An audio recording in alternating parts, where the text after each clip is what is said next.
Државно-владиниот врв, следејќи ги наодите во извештајот на Европската комисија, повикува на обединување заради евроинтеграциите. Пораките за значењето на реформската агенда беа испратени од на Европскиот пат нови реформи, нови можности, настан организиран 2 дена по објавувањето на извештајот. Шефот на државата реформите ги нарече надпартиски потфат. Европските интеграции не можат да бидат цел и приоритет на само една политичка гарнитура. Тој е национален проект што сите релевантни политички партии го поддржуваат од почетокот на македонската независност до денешен ден.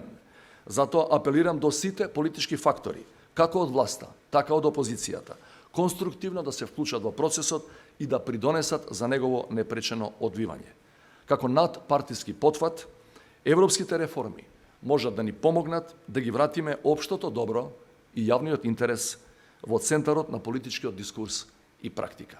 И премиерот повика на обединување, но претходно обвини дека за разлика од неговата влада, која како што рече носела тешки одлуки во интерес на граѓаните, опозицијата се занимавала со блокади и комуникација со Русија.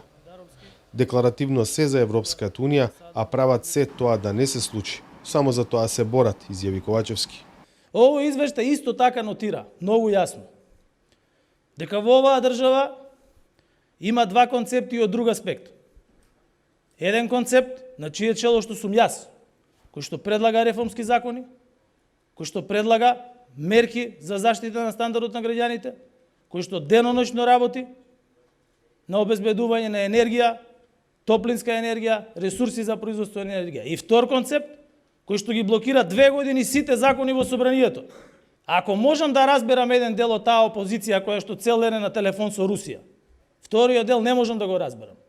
И затоа ги повикувам сите во собранието да се обединиме заради иднината на оваа држава.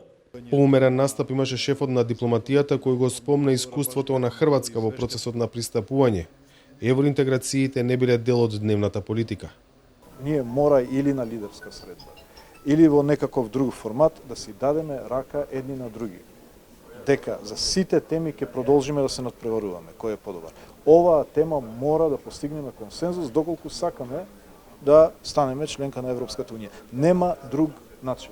За сега консензус е малку веројатен.